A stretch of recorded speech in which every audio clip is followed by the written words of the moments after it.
Olá, tudo bem? Hoje nessa meditação vai ser sobre caráter. Se puder me acompanhar, nós vamos ler Gálatas 5, a leitura a partir do verso 13. Porque vós, irmãos, fostes chamados à liberdade, porém não useis da liberdade para dar ocasião à carne. Sede antes servos uns dos outros pelo amor, porque toda a lei se cumpre em um só preceito, a saber, amarás ao teu próximo como a ti mesmo. Se vós, porém, vos mordeis e devorais uns aos outros, vede que não sejais mutuamente destruídos. Digo, porém, andai no Espírito e jamais satisfareis a concupiscência da carne. Porque a carne milita contra o Espírito e o Espírito contra a carne, porque são opostos entre si, para que não façais o que porventura seja do vosso querer. Mas, se sois guiados pelo Espírito, não estáis sobre a lei. Ora, as obras da carne são conhecidas, e são prostituição, impureza, lascívia, feitiçaria, idolatria, inimizades, porfias, ciúmes, iras, discórdias, dissensões, facções, invejas, bebedices, glutonarias e coisas semelhantes a essas, a respeito das quais eu vos declaro, como já outrora vos preveni, que não herdarão o reino de Deus os que tais coisas praticam. Mas o fruto do Espírito é amor, alegria, paz, longanimidade, benignidade, bondade, fidelidade, mansidão, domínio próprio. Contra estas coisas não há lei. E os que são de Cristo crucificaram a carne com as suas paixões e concupiscências. Se vivemos no Espírito, andemos também no Espírito. Não nos deixemos possuir de vanglória, provocando uns aos outros, tendo inveja uns dos outros.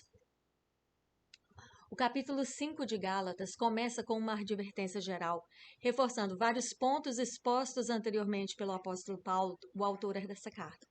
Então temos nosso contexto no momento.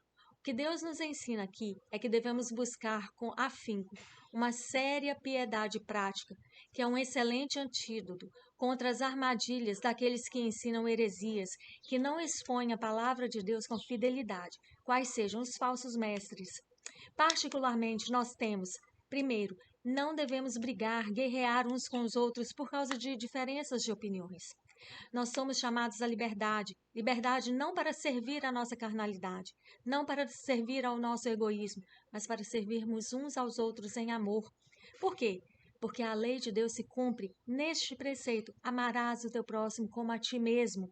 Nossa luta não é contra o pecado, nossa luta não é contra uns e os outros, é contra o pecado. Cada um enfrenta a batalha existente entre a carnalidade e entre o espírito. A carne milita contra o espírito e o espírito contra a carne, está lá no versículo 17.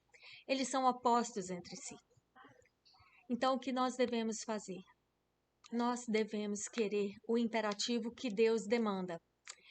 Andar nele, ser guiado por ele. Versículo 16, andar no espírito, jamais satisfazer a luxúria da carne. Ser guiado pelo espírito e então não estar debaixo da lei do pecado. As obras da carne devem ser combatidas, mortificadas. Os versos 19 e 21 falam: aqueles que praticam essas coisas, que andam nessas coisas, não herdarão o reino de Deus. E o fruto do Espírito, este deve ser produzido e valorizado.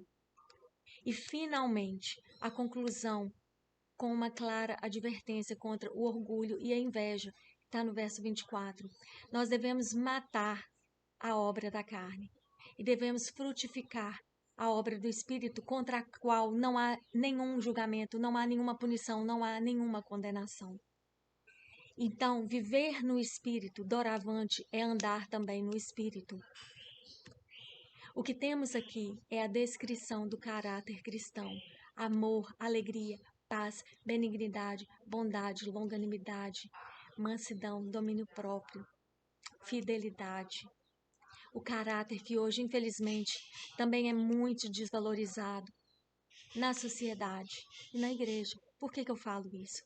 Veja bem, em tantas atividades, programações que a gente busca organizar, projetar, desenvolvemos, executamos com melhores técnicas, com grande profissionalismo, formulamos estratégias de sucesso, celebramos ou criticamos o desempenho que resultamos deles.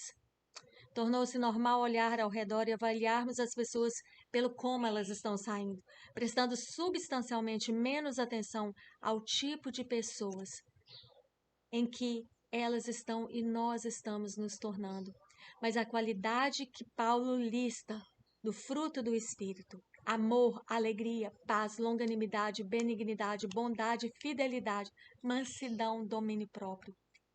Ele não se concentra no desempenho que seus leitores podem alcançar, no sucesso conquistado, mas no tipo de pessoa que se tornam. A lista do fruto do Espírito ensina a cada um de nós que o nosso viver deve se assemelhar a Cristo, deve ser para Cristo e deve se conformar com Cristo. Como povo de Deus, devemos ser um povo espiritual, não um povo carnal. É o Espírito de Deus que faz isso e faz, acima de tudo, com que aqueles que depositam sua fé em Jesus se tornem cada vez mais semelhantes ao Jesus que professam, ao Jesus que amam, confiam e dizem seguir. Na verdade, podemos dizer que o fruto do Espírito em Gálatas 5, 22 e 23 é uma linda figura de Jesus. E uma árvore para dar suas frutas leva tempo, o caráter também leva tempo. Uma vida inteira, na verdade. Então, nós precisamos reservar tempo para estudar o fruto no pomar do Espírito de Deus.